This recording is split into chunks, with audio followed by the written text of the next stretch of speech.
Hi friends, ಎಲ್ಲರಿಗೂ ನಮಸ್ಕಾರ. Friends, ಇವತ್ತು ನಾನು ಕರಿಬೇವಿನ ಗಿಡನ ಯಾವ ರೀತಿಯಾಗಿ ನಾವು ಕೇರ್ ಮಾಡಬೇಕು ಅನ್ನೋದನ್ನು ತಿಳಿಸ್ಕೊಡ್ತೀನಿ. ಹಾಗೆ ಚಳಿಗಾಲದಲ್ಲಿ ನಾವು ಏನೇನು ಇದಕ್ಕೆ ಕೇರ್ ಮಾಡಿದ್ರೆ ತುಂಬ ಚೆನ್ನಾಗಿ ಬೆಳೆಯುತ್ತೆ ಅಂತಲೂ ಕೂಡ ಹೇಳ್ತೀನಿ. ಕೆಲವೊಂದು ಟಿಪ್ಸ್ಗಳನ್ನು ಕೊಡ್ತೀನಿ. ವಿಡಿಯೋನ ಕಂಪ್ಲೀಟಾಗಿ ನೋಡಿ, ನಿಮಗೆ ಇಷ್ಟ ಆಗುತ್ತೆ. ಈ ಚಳಿಗಾಲದಲ್ಲಿ ಏನಂದರೆ ಕರಿಬೇವು ಗಿಡ ಡಾರ್ಮೆನ್ಸಿಗೆ ಹೋಗುತ್ತೆ, ಸ್ವಲ್ಪ ರೆಸ್ಟ್ ತೊಗೊಳುತ್ತೆ. ಅದು ಎಲೆಗಳೆಲ್ಲ ಉದುರುತ್ತೆ ಅಥವಾ ನೋಡಿ ಈ ರೀತಿ ಆಗುತ್ತೆ. ಈ ರೀತಿ ಆಗಿದೆ ಅಂದರೆ ಗಿಡಗಳಿಗೆ ಏನು ಹಾನಿ ಆಗಿಲ್ಲ. ಈಗ ಡಾರ್ಮೆನ್ಸಿಗೆ ಹೋಗೋದ್ರಿಂದ ಕೆಲವೊಮ್ಮೆ ಈ ರೀತಿ ಎಲೆಗಳೆಲ್ಲ ಉದುರೋಗೋಕ್ಕೆ ಶುರುವಾಗುತ್ತೆ. ಕೆಲವೊಂದು ಸಾರಿ ರೋಗ ಕೂಡ ಬಂದಿರುತ್ತೆ, ಬಟ್ ಇದು ಎಲೆಗೆ ರೋಗ ಇಲ್ಲ ನೋಡಿ. ಡಾರ್ಮೆನ್ಸಿಗೆ ಹೋಗೋದ್ರಿಂದ ಇದು ಚೆನ್ನಾಗಿ ಬೆಳೆಯಲ್ಲ. ಈಗ ಏನಂದರೆ ಈ ಒಂದು ಸಂದರ್ಭದಲ್ಲಿ ಇದರ ಗ್ರೋತು ತುಂಬ ಅತಿಯಾಗಿರಲ್ಲ. ಬೇಸಿಗೆನಲ್ಲಿ ತುಂಬ ಚೆನ್ನಾಗಿ ಗ್ರೋತ್ ಆಗುತ್ತೆ ಇದರದ್ದು. ಚಳಿಗಾಲ ಇನ್ನೇನು ಶುರುವಾಗಿದೆ ನಮ್ಮೂರಲ್ಲಿ. ಈಗ ಸ್ವಲ್ಪ ಮಂಜು ಬೀಳುತ್ತೆ, ಜಾಸ್ತಿ ಬೀಳಲ್ಲ ನಮ್ಮೂರಲ್ಲಿ. ನೀವೇನು ಮಾಡಬೇಕು ಅಂದರೆ ಈ ಚಳಿಗಾಲ ಬಂತು ಅಂದರೆ ನಿಮ್ಮ ಎಲೆಗಳೇನಾದರೂ ಈ ರೀತಿಯಾಗಿ ಅರ್ಧಂಬರ್ಧ ಎಲ್ಲ ಈ ಥರ ಒಣಗೋಗಿದೆ ಅಂದಾಗ ನೀವು ಅದು ಎಲೆ ಅನ್ಹೆಲ್ದಿಯಾಗಿರುವಂಥ ಎಲೆಗಳನ್ನು ನೀವು ತೆಗೆದುಬಿಡಬೇಕು. ತೆಗೆದುಬಿಟ್ಟು ಪ್ರೂನಿಂಗ್ ಏನಾದ್ರು ಮಾಡ್ಕೋತಾ ಇದ್ದೀರಾ ಅಂದರೆ ಸರಿ, ಮಾಡೇ ಇಲ್ಲ ಅಂದರೆ ನೀವು ಆದಷ್ಟು ಬೇಗ ನೀವು ಪ್ರೂನಿಂಗ್ ಮಾಡ್ಕೋಬೇಕು. ಪ್ರೂನಿಂಗ್ ಮಾಡ್ಕೊಂಡ್ರೆ ಏನಾಗುತ್ತೆ, ಇಲ್ಲಿ ನೋಡಿ, ನಾನು ಆವಾಗವಾಗ ಇದನ್ನು ಚಿವುಡ್ತಾ ಇರ್ತೀನಿ. ಈ ರೀತಿ ಚಿವುಟಿದ್ರೆ ಇಲ್ಲಿ ನೋಡಿ, ಇಲ್ಲೊಂದು ಬ್ರ್ಯಾಂಚ್ ಬಂದಿದೆ, ಇಲ್ಲೊಂದು ಬ್ರ್ಯಾಂಚ್ ಬಂದಿದೆ, ಈ ರೀತಿಯಾಗಿ ಗ್ರೋ ಆಗುತ್ತೆ. ನಾನು ಲಾಸ್ಟ್ ಟೈಮ್ ನಿಮಗೆ ತೋರಿಸಿದ್ದೀನಿ ಅಂದ್ಕೊತೀನಿ, ಪೂರ್ತಿಯಾಗಿ ಕಟ್ ಮಾಡಿದ್ದೆ ನಾನು, ಮತ್ತೆ ವಾಪಸ್ ಚೆನ್ನಾಗಿ ಚಿಗುರ್ಕೊಂಡಿದೆ. ಇದು ನೋಡಿ, ನಾನು ಇಲ್ಲಿ ಕಟ್ ಮಾಡಿದ್ದೀನಿ, ಮತ್ತು ಇಲ್ಲಿಂದ ಹೊಸ ಚಿಗುರು ಬರ್ತಾ ಇದೆ. ಈ ರೀತಿ ಮಾಡೋದ್ರಿಂದ ನ್ಯೂ ಗ್ರೋತ್ ಬರುತ್ತೆ. ಆಮೇಲೆ ಇದಕ್ಕೆ ಈಗ ಚಳಿಗಾಲ ಶುರು ಆಗ್ತಾ ಇದೆ. ಈ ಟೈಮಲ್ಲಿ ನೀವು ಒಂದು ಸ್ವಲ್ಪ ಗೊಬ್ಬರನ ಕೊಟ್ಕೊಂಬಿಡಿ. ಆಮೇಲೆ ನೀವು ಗೊಬ್ಬರ ಕೊಟ್ಟರು ಕೂಡ ಅದು ತುಂಬ ಚೆನ್ನಾಗಿ ಗ್ರೋ ಆಗಲ್ಲ. ಯಾಕಂದರೆ ಡಾರ್ಮೆನ್ಸಿ ಪೀರಿಯಡ್ ಇರೋದ್ರಿಂದ ಅದರದ್ದು ಗ್ರೋತ್ ಜಾಸ್ತಿ ಇರಲ್ಲ. ಈಗಲೇ ನೀವು ಒಂದು ಸ್ವಲ್ಪ ಏನಂದರೆ ಹುಳಿ ಮಜ್ಜಿಗೆನ ನೀವು ಇದಕ್ಕೆ ಕೊಡ್ಬೋದು. ಅದು ಇಲ್ಲ ಅಂದರೆ ನೀವು ಸಗಣಿ ಗೊಬ್ಬರನ ಇದಕ್ಕೆ ಹಾಕ್ಬೋದು. ಈಗ ನೀವು ಸಗಣಿ ಗೊಬ್ಬರನ ಹಾಕಿದ್ರೆ ಒಂದು 3 ತಿಂಗಳ ತನಕ ನೀವು ಇದಕ್ಕೆ ಏನು ಕೊಡೋಕ್ಕೆ ಹೋಗಬೇಡಿ. ಅಂದರೆ ಚಳಿಗಾಲ ಮುಗಿಯೋ ತನಕ ಏನು ಕೊಟ್ಟರೂ ಕೂಡ ವೇಸ್ಟ್ ಅಂತಲೇ ಹೇಳ್ಬೋದು. ಆದರೆ ಲಿಕ್ವಿಡ್ ಫರ್ಟಿಲೈಸರ್ಗಳನ್ನು ನೀವು ಕೊಡ್ಬೋದು. ಸಗಣಿ ಗೊಬ್ಬರ ಮಾತ್ರ ನೀವು ಒಂದು ಸಾರಿ ಹಾಕಿದ್ರೆ, ಅಥವಾ ವರ್ಮಿ ಕಂಪೋಸ್ಟು ಎರಡರಲ್ಲಿ ಯಾವುದಾದ್ರೂ ಒಂದು ಹಾಕಿ ಅದು ಕೊಟ್ಟ ಮೇಲೆ ಒಂದು 2 ತಿಂಗಳು ಅಥವಾ 3 ತಿಂಗಳ ತನಕ ಕೊಡೋಕ್ಕೆ ಹೋಗಬೇಡಿ. ನಿಮಗೆ ಆ ಗಿಡಕ್ಕೆ ಬೇಕು ಅಂತ ಅನಿಸ್ದಾಗ, ಆ ಗಿಡಗಳನ್ನು ನೋಡಿದಾಗ ಕೆಲವೊಂದು ಸಾರಿ ನಮಗೆ ಗೊತ್ತಾಗುತ್ತೆ ಅದಕ್ಕೆ ಏನು ಅವಶ್ಯಕತೆ ಇದೆ ಅಂತ. ಆವಾಗ ನೀವು ಕೊಡ್ಬೋದು. ಇಲ್ಲಿ ನೋಡಿ, ನಾನು ಇಲ್ಲಿ ಕಟ್ ಮಾಡಿದ್ದೆ, ಮತ್ತು ವಾಪಸ್ ಇಲ್ಲಿ ಚಿಗುರ್ತಾ ಇದೆ. ಇದರಲ್ಲಿ ಏನಂದರೆ ಹೂ ಬರ್ತಾ ಇತ್ತು, ನಾನು ಆ ಹೂನ ತೆಗೆದೆ. ಅದು ಹೂ ಬಂದರೆ ಬೀಜ ಆಗುತ್ತೆ, ಬೀಜ ಆದರೆ ಗಿಡ ಒಣಗೋಗೋಕ್ಕೆ ಶುರುವಾಗುತ್ತೆ. ಹಾಗಾಗಿ ನಾನು ಆದಷ್ಟು ಹೂ ಬರೋದಕ್ಕೆ ಬಿಡೋದಿಲ್ಲ, ಕಟ್ ಮಾಡಿ ತೆಗ್ದಿದ್ದೀನಿ. ಹಿಂದಿನ ವೀಡಿಯೋಗಳಲ್ಲಿ ತೋರಿಸಿದ್ದೀನಿ ನಿಮಗೆ ನಾನು ಅದನ್ನು ತೆಗಿಯೋದು. ಚಳಿಗಾಲದಲ್ಲಿ ನಾವು ಯಾವ ರೀತಿ ಕೇರ್ ಮಾಡಬೇಕು ಅಂತ ವಿಡಿಯೋ ಮಾಡಿದ್ನಲ್ಲ, ಅದರಲ್ಲಿ ಇದು ನೋಡಿ ಎಷ್ಟು ಚೆನ್ನಾಗಿ ಚಿಗಿತಾ ಇದೆ ಅಂತ. ನೀವು 15 ದಿನಕ್ಕೊಂದು ಸಾರಿ ಆದರೂ ನೀವು ಇದಕ್ಕೆ ಮಜ್ಜಿಗೆನ ಫೀಡ್ ಮಾಡಿದ್ರೆ ತುಂಬ ಚೆನ್ನಾಗಿ ಗ್ರೋತ್ ಆಗುತ್ತೆ ಫ್ರೆಂಡ್ಸ್. ಇದು ನಾನಿಲ್ಲಿ ಒಂದು ಸಣ್ಣ ಬಕೆಟಲ್ಲಿ ನಾನು ಗಿಡನ ನೆಟ್ಟಿರೋದು, ತುಂಬ ಚೆನ್ನಾಗಿ ಗ್ರೋತ್ ಆಗಿದೆ. ಆಮೇಲೆ ಈ ಚಳಿಗಾಲದಲ್ಲಿ ಏನಂದರೆ ನೀವು ಆದಷ್ಟು ಇದಕ್ಕೆ ನೀರನ್ನು ನೋಡಿಬಿಟ್ಟು ಚೆಕ್ ಮಾಡಿ ಹಾಕಿ. ಯಾಕಂದರೆ ಮಣ್ಣು ಹಸಿಯಾಗಿದ್ದಾಗಲೇ ನೀವು ಪದೇ ಪದೇ ನೀರು ಹಾಕಿದ್ರೆ ಫಂಗಸ್ ಬರೋ ಚಾನ್ಸಸ್ ಇರುತ್ತೆ. ಅದಕ್ಕೋಸ್ಕರ ನೀವು ಆದಷ್ಟು ನೀರನ್ನು ನೋಡಿಬಿಟ್ಟು ಹಾಕಿ. ಚಳಿಗಾಲದಲ್ಲಿ ನೀವು ಇದನ್ನು ಆದಷ್ಟು ಬಿಸಿಲಿಗೆ ಇಡಿ. ಬಿಸಿಲಿಗಿಟ್ರೇ ಈ ಗಿಡ ತುಂಬ ಚೆನ್ನಾಗಿ ಗ್ರೋತ್ ಆಗೋದು.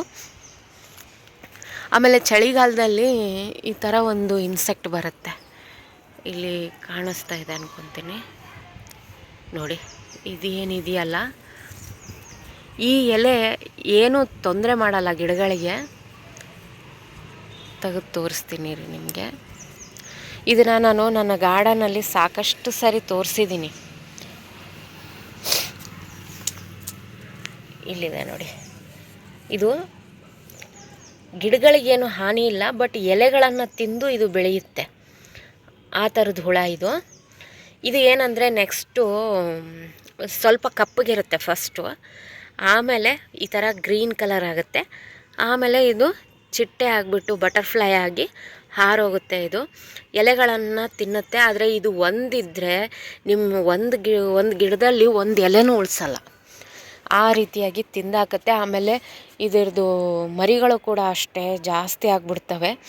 ಅದಕ್ಕೋಸ್ಕರ ಇದನ್ನು ತೆಗಿತೀನಿ ನಾನು. ಯಾಕಂದರೆ ಒಂದೊಂದು ಸಾರಿ ಏನಾಗುತ್ತೆ, ಒಂದೇ ಗಿಡದಲ್ಲಿ ಒಂದು 8-10 ಕೂತ್ಕೊಂಡ್ಬಿಡುತ್ತೆ.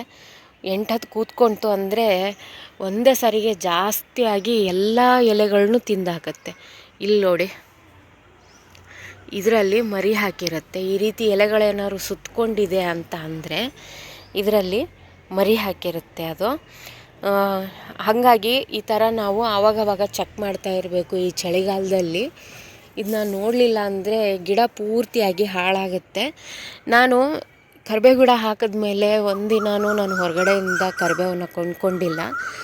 ಇಲ್ಲಿ ನೋಡಿ, ಈ ಚಳಿಗಾಲದಲ್ಲೂ ತುಂಬ ಚೆನ್ನಾಗಿ ಗ್ರೋತ್ ಇದೆ. ಇದರಲ್ಲಿ ಸ್ವಲ್ಪ ಕೇರ್ ಮಾಡ್ಕೋಬೇಕು. ನನ್ನ ಹತ್ರ ಒಟ್ಟು 2 ಗಿಡ ಇದೆ ಫ್ರೆಂಡ್ಸ್. ಎರಡರದ್ದು ಸ್ಮೆಲ್ ಸ್ವಲ್ಪ ಚೇಂಜ್ ಇದೆ. ಇಲ್ಲಿ ನೋಡಿ, ಇಲ್ಲೊಂದಿದೆ ನೋಡಿ ಹುಳು. ಈ ಥರ ಇದ್ದರೆ ನೀವು ಆವಾಗಲೇ ನೀವು ಇವುಗಳನ್ನ ತಕ್ಕೊಂಬಿಡ್ಬೇಕು. ಇಲ್ಲಾಂದರೆ ನಿಮ್ಮ ಗಿಡನ ಅದು ಏನೂ ಉಳಿಸಲ್ಲ, ಒಂದು ಎಲೆ ಕೂಡ ಉಳಿಸಲ್ಲ ಇದು.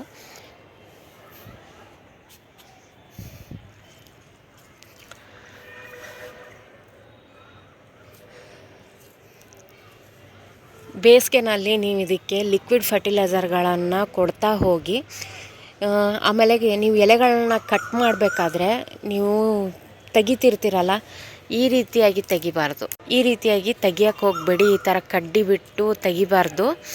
ನೀವು ಆದಷ್ಟು ಈ ರೀತಿಯಾಗಿ ಕಟ್ ಮಾಡಬೇಕು. ಇಲ್ಲ ಅಂದರೆ ನಿಮ್ಗೆ ಇದಿಷ್ಟು ಬೇಕು ಅಂದರೆ ನೀವು ಇದಿಷ್ಟು ಸಮೇತನೇ ಕಟ್ ಮಾಡ್ಕೊಳ್ಳಿ.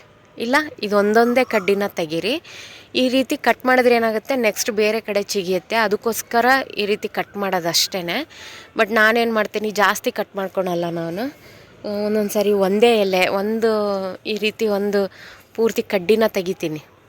ಈ ರೀತಿ ಒಂದು ಕಡ್ಡಿನ ತೆಗೆಯೋದ್ರಿಂದ ನಾನು ಇಷ್ಟು ಕಟ್ ಮಾಡಲ್ಲ. ಅದಿಷ್ಟು ತೆಗೆದ ಮೇಲೇ ಈ ರೀತಿ ಕಡ್ಡಿನ ಇದನ್ನು ಮುರಿದು ಬಿಟ್ಟರೆ ಇಲ್ಲಿಂದ ಮತ್ತೆ ಗ್ರೋತ್ ಶುರು ಆಗುತ್ತೆ. ನಾನು ಇನ್ನೊಂದು ಗಿಡನೂ ಕೂಡ ಅಷ್ಟೇ ತುಂಬ ಚೆನ್ನಾಗಿ ಗ್ರೋತ್ ಇದೆ ಅದ್ರದ್ದು ಕೂಡ. ಅದನ್ನೂ ಕೂಡ ತೋರಿಸ್ತೀನಿ ನಿಮಗೆ. ನೋಡಿ, ಇದು ಕೂಡ ತುಂಬ ಚೆನ್ನಾಗಿ ಗ್ರೋತ್ ಇದೆ. ಇಷ್ಟು ದಿನ ಇದು ಅಷ್ಟು ಗ್ರೋತ್ ಆಗ್ತಾ ಇರಲಿಲ್ಲ. ಕೆಳಗಡೆ ನಾನು ಮಾರ್ನಿಂಗ್ ಗ್ಲೋರಿ ಗಿಡ ಹಾಕಿದ್ದೆ, ಹಾಗಾಗಿ ಅದನ್ನ ಈಗ ತೆಗ್ದಿದ್ದೀನಿ. ತುಂಬ ಚೆನ್ನಾಗಿ ಗ್ರೋತ್ ಆಗ್ತಾ ಇದೆ ಈಗ ಸದ್ಯಕ್ಕೆ. ಇಲ್ಲಿ ನೋಡಿ, ಹೊಸ ಚಿಗುರು ಬರ್ತಾ ಇದೆ ಇದರಲ್ಲೂ ಕೂಡ. ಆಮೇಲೆ ಇದರಲ್ಲೂ ಕೂಡ ಹುಳುಗಳಿತ್ತು, ಅದನ್ನೆಲ್ಲನೂ ನಾನು ತೆಗ್ದಿದ್ದೀನಿ. ಇದಕ್ಕೆ ನಿಮಗೆ ಚುಕ್ಕೆ ರೋಗ ಆ ಥರ ಏನಾದರೂ ಇದೆ ಅಂತ ಅಂದಾಗ ನೀವೇನು ಮಾಡಿ,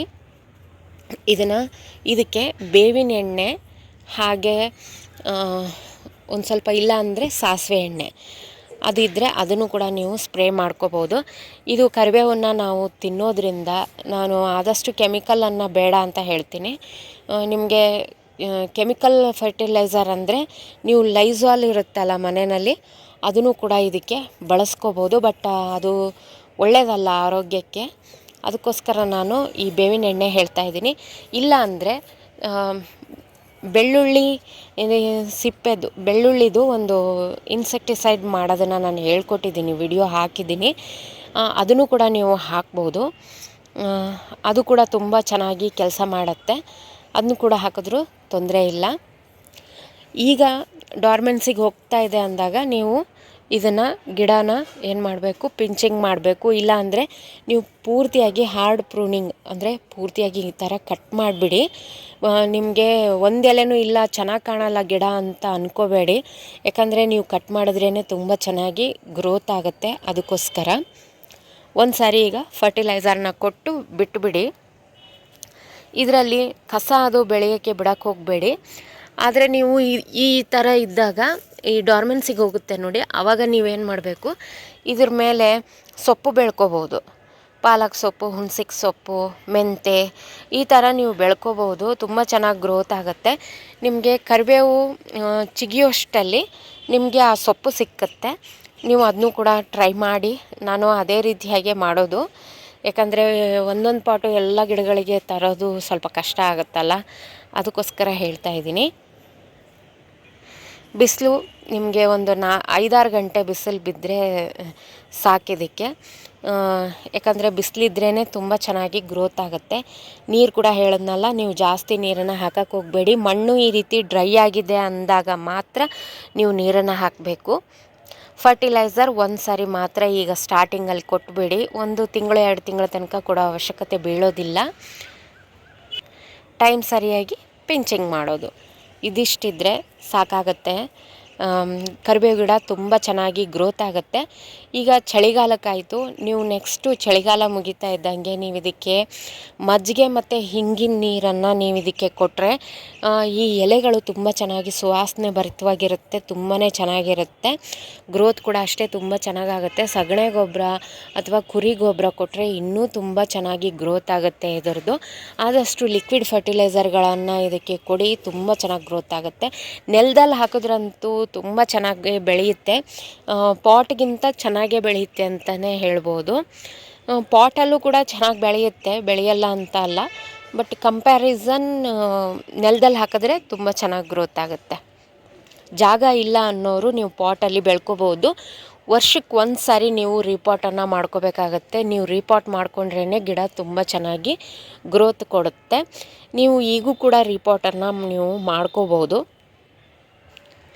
ಇದಕ್ಕೆ ನೆಕ್ಸ್ಟು ನಾನು ಚಳಿಗಾಲ ಮುಗಿದ ಮೇಲೆ ಯಾವ್ಯಾವ ಫರ್ಟಿಲೈಸರ್ಗಳನ್ನು ಹಾಕ್ತೀನಿ ಅನ್ನೋದು ಕೂಡ ನಿಮಗೆ ತಿಳಿಸ್ಕೊಡ್ತೀನಿ. ನಾನು ಹೇಳಿರುವಂಥ ಎಲ್ಲ ಮಾಹಿತಿ ನಿಮಗೆ ಇಷ್ಟ ಆಗಿದೆ ಅಂತ ಅಂದ್ಕೊತೀನಿ. ಈ ವಿಡಿಯೋ ಇಷ್ಟ ಆದರೆ ಒಂದು ಲೈಕ್ ಮಾಡಿ ಫ್ರೆಂಡ್ಸ್. ಇನ್ನೂ ತನಕ ನನ್ನ ಚಾನಲ್ ಸಬ್ಸ್ಕ್ರೈಬ್ ಮಾಡ್ಕೊಂಡಿಲ್ಲ ಅಂದರೆ ದಯವಿಟ್ಟು ಸಬ್ಸ್ಕ್ರೈಬ್ ಮಾಡಿಕೊಂಡು ವಿಡಿಯೋಗಳನ್ನು ನೋಡಿ ಸಪೋರ್ಟ್ ಮಾಡಿ ಅಂತ ಹೇಳ್ತೀನಿ. Thank you.